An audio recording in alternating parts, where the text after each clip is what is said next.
취미로 자전거 탄다고 하면 대부분 그냥 적당한 운동 취미 하나 가진 사람으로 판단하는 경우가 많잖아요. 뭐 어떻게 보면 당연한 거죠. 왜냐하면 보통의 사람들의 머릿속에 그려지는 이 자전거는 기껏해야 뭐 따릉이 정도 되니까요. 가볍게 따릉이 하나 빌려서 2, 30분 정도 타고 반납하는 삶에 익숙한 분들은 인간이 자전거로 어디까지 할 수 있는지에 대한 가늠조차 못해요. 그래서 오늘은 자전거를 취미로 가지고 계신 분들, 특히 이 로드사이클을 타고 계신 분들께 여러분들이 얼마나 대단한 사람인지 아주 명확하고 진실된 이유들을 이야기해 보려고 합니다. 자전거를 타는 사람들이 왜 대단한 줄 아세요? 보통 사람들에게서는 좀처럼 찾아볼 수 없는 실행력이 있기 때문이에요. 다른 운동을 한번 보면 당장 러닝만 봐도 상의, 하의 딱딱 입고 신발장에 있는 러닝화 하나 꺼내 신으면 준비 끝나요. 뭐 나가네 마네 고민할 시간도 없어요. 하도 빨리 입어서. 제가 거짓말 좀 보태면 한 5만 가지 정도의 운동을 해봤는데요. 준비하다가 짐 빠지는 운동은 정말 자전거가 유일합니다. 왜냐? 일단 시간부터가 문제야. 날씨 좀만 더워지면 라이딩 빨리 끝내려고 무슨 새벽 5시 집결 같은 소리를 해요. 근데 뭐 5시에 집결지에 모인다고 하면 거기까지 가는 건 뭐 조상님이 대신해주나? 내가 직접 가야 되잖아요. 서울 사람들 대부분 모이는 장소인 잠수교 인근까지 가려면 서울에 사는 사람도 차 타고 최소 30분은 가야 되고요. 그마저도 대부분은 자전거를 타고 가시기 때문에 일산 같은 지역에 사는 사람들은 못해도 집결 1시간 전에는 출발을 해야 돼요. 그것도 되게 빠른 사람 기준입니다. 그럼 뭐 출발은 잠에서 깨자마자 바로 갈 수 있냐? 아니죠. 라이딩 준비도 해야 되잖아요. 일어나서 세수하고 어쩌고 저쩌고 다 무시하고 순수한 라이딩 준비 과정만 한번 읊어볼게요. 일단 이너웨어, 빕쇼, 저지, 양말을 순서대로 입습니다. 이놈들 죄다 쫄쫄이라서 입는 것도 보통 힘든 일이 아니에요. 당연히 겨울 되면 입는 난이도가 최소 10배는 높아지죠. 여기까지 입었으면 이제 고글이랑 헬멧, 클리슈즈 챙겨야 되고요. 여기서부터 제일 중요한 단계인 배터리 잔량 체크를 시작합니다. 배터리 쓰는 놈들은 사이클링 컴퓨터, 전동구동계, 전조등, 후미등 정도 되고요. 에어팟이나 애플워치처럼 핸드폰 위젯에 실시간으로 배터리 잔량이 뜨는 게 아니기 때문에 일일이 다 켜서 확인을 해줘야 돼요. 이 중에 하나라도 배터리가 모자라면 이제 똥줄 타는 거고요. 다행히 모든 기기들의 충전 상태가 양호하다. 그러면 이제 타이어 공기압 체크를 합니다. 이거 자주 안 하는 분들 정말 많으신데요. 그런 분들이 이제 대체로 펑크가 잘 나요. 그러니까 공기압 체크는 최대한 라이딩 시간에 가깝게 하는 게 가장 좋습니다. 여기까지 했으면 끝이냐? 아니죠. 자전거는 막 4, 5시간씩 타야 되잖아요. 그러니까 라이딩 중에 챙겨 먹을 보충제도 챙겨줘야 돼요. 여기까지 해야 겨우 자전거를 탈 준비가 완료되는 거죠. 이게 못해도 30분은 잡아먹거든요. 그러면 이제 새벽 3시 반에 준비를 시작해야 되는데요. 이 모든 과정을 알고 있는 상태로 새벽 3시 반에 일어나는 기분을 과연 사람들이 짐작이나 할 수 있을까요? 진짜 눈 뜨자마자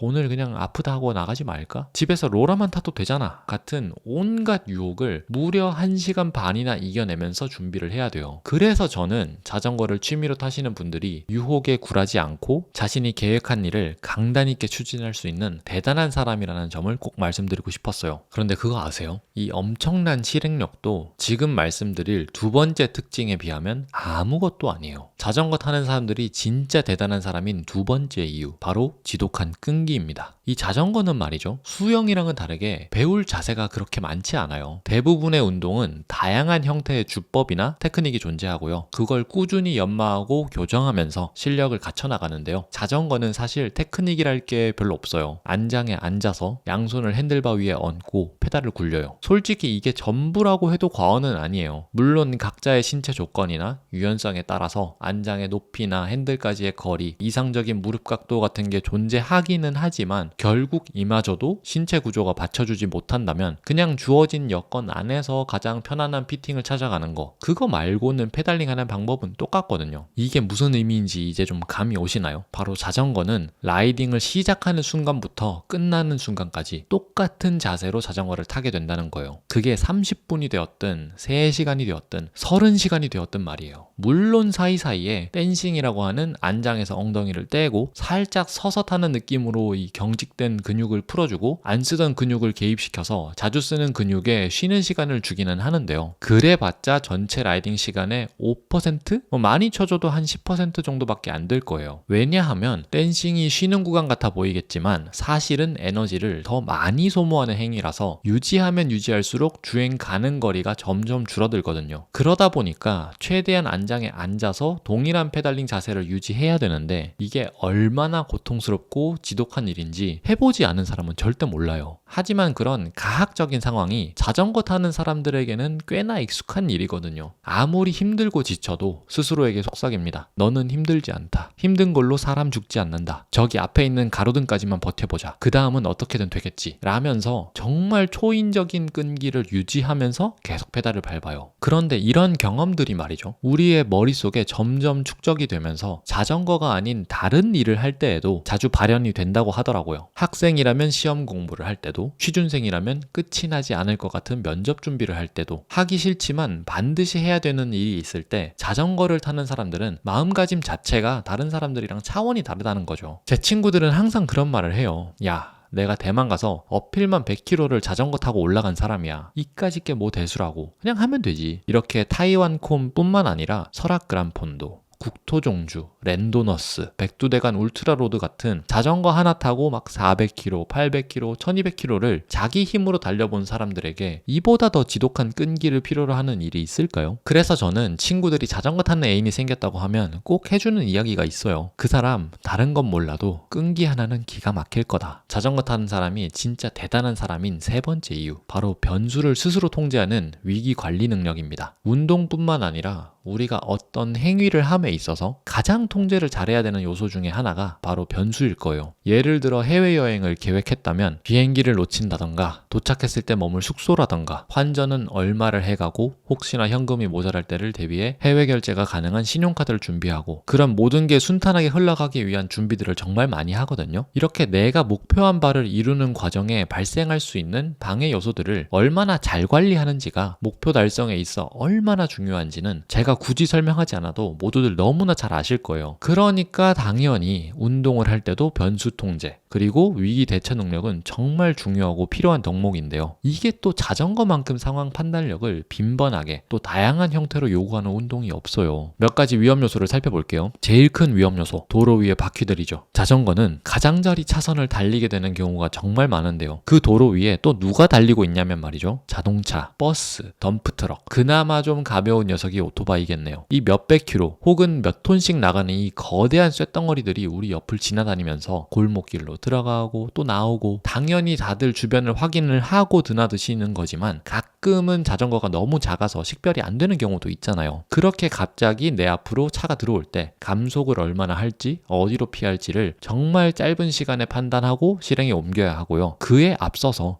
저 차 왠지 내 앞으로 들어올 것 같은데? 라는 예측도 끊임없이 시뮬레이션을 돌려보면서 미리 속도를 줄이고 위험에서 멀어지기도 해요. 게다가 차량들 뿐만 아니라 공사 구간, 포트홀, 돌풍, 노면 모래 같은 라이더에게 위협이 되는 요소들이 정말 끊임없이 다가오면서 자, 너 이제 어떻게 할래? 라는 질문을 쉴 새 없이 던지거든요. 이게 체력이라도 충분하면 그래도 대처가 그렇게 어려운 편은 아닌데요. 우리는 기계가 아니라 사람이다 보니까 피로가 누적될수록 판단 능력도 떨어질 수밖에 없어요. 그런 위험한 상황에 우리 몸을 지켜줄 수 있는 건 한 250g 내외의 헬멧 하나, 보호 패드 하나 없이 몸에 딱 붙는 쫄쫄이 있고 외줄타기 하듯 라이딩을 하게 돼요. 이렇게 위험한 환경에 노출된 채로 자전거를 타다 보니까 자전거를 타는 사람들은 위기 감지 능력과 위기 대처 능력이 좋아질 수밖에 없는 거죠. 솔직히 세상살이 하는데 가장 필요한 능력들 아닌가? 라는 생각이 들어서 저는 여러분들이 얼마나 능력자들인지도 꼭 말씀을 드리고 싶었어요. 민망하게 쫄쫄이 입고 다니는 배 나온 아저씨들의 스포츠, 이게 자전거가 가지고 있는 오명인데요. 저는 감히 그분들께 반박하고 싶습니다. 이 형님들이 얼마나 실행력이 좋고 끈기 있게 자기가 맡은 일을 해내며 갑작스러운 돌발 상황에도 얼마나 대처를 잘하고 스스로를 지켜낼 능력이 있는 사람인지 아시냐고요. 그리고 그분들께 또 되묻고 싶습니다. 당신은 스스로를 가꾸기 위해, 그리고 또 지키기 위해 자신에게 얼마나 많은 시간과 노력을 투자하고 있는지요. 언제나 형님들의 건강한 즐거운 라이딩 생활을 응원한다는 말씀을 드리면서 오늘 영상 마치도록 하겠습니다. 모두들 바이 가이스.